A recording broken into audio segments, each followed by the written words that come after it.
Assalamualaikum sahabat lovers yang pastinya baik hati, tidak sombong, dan juga tidak lupa dengan Sang Pencipta. Bagaimana kabar kalian hari ini? Semoga kalian semua sehat selalu dan dilimpahkan rezekinya. Amin ya robbal alamin. Sebelumnya admin ucapkan terima kasih kepada sahabat lovers karena telah mengeklik video ini, yang artinya sahabat lovers masih penasaran siapa terkait pembunuh ibu dan anak di Subang ini. Kalau begitu mari kita kawal kasus ini sampai terungkap. Detik-detik pembunuhan Subang terungkap, ada orang yang dikorbankan hingga gejala gangguan jiwa. Namun sahabat lovers, sebelum kita lanjut ke pembahasan, bisalah kalian tekan tombol subscribe dan aktifkan tombol notifikasi agar channel ini lebih berkembang.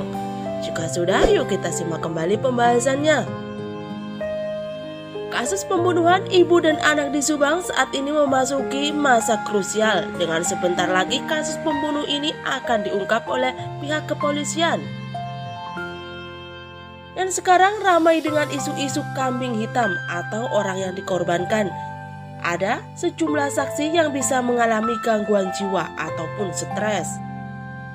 Pengertian kambing hitam adalah orang dalam suatu perkara yang tidak bersalah tapi justru dipersalahkan atau yang dikorbankan. Lalu, kalau kita lihat dari kategori tersangka yang terkait dengan kasus pembunuhan ibu dan anak di Subang tersebut, ada 4 kategori, yakni pelaku, dalang atau otaknya, orang yang membantu, dan orang yang mengetahui. Apakah dari 4 kategori ini semua tersangka akan dijadikan kambing hitam?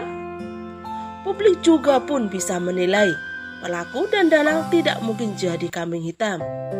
Saksi-saksi yang sudah didampingi pengacara dan punya akses ke media akan sulit dijadikan kambing hitam, mengingat setiap saat mereka didampingi kuasa hukum yang akan selalu membela kliennya tersebut.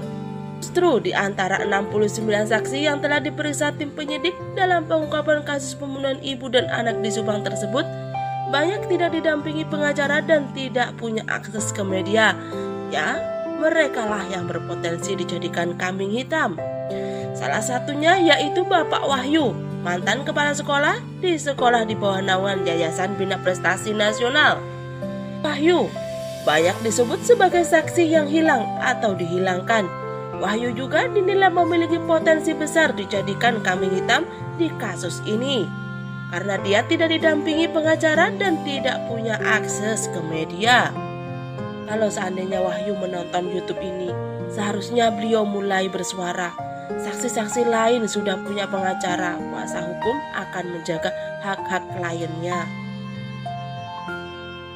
Adapun juga dari sisi Danu, bisa saja dia juga mengklaim jadi kambing hitam karena selama disuruh ABCD, tapi dituduh sana sini. Begitu juga Yosef dan Mimin. Dilihat dari sisi kekuatan, mereka yang punya kuasa hukum aman. Selain punya pengacara, mereka juga punya akses ke media. Menurut kami, dari ke-69 saksi ada kemungkinan dicurigai, tapi tidak punya akses ke media atau tidak didampingi pengacara. Bisa saja mereka dijadikan kambing hitam. Berdasarkan wawancara Dek Jabar pada Minggu 2 Januari 2022 dengan psikolog Dr. Randa Elia Daryanti, MSI, dan psikiater Dr. Tedri Hidayat, ketiga saksi bisa saja mengalami gangguan jiwa. Bukan tidak mungkin 3 saksi kasus pembunuhan ibu dan anak di Subang ini menderita stres akut hingga gangguan stres pasca trauma atau dikenal dengan PTSD, Post Traumatic Stress Disorder.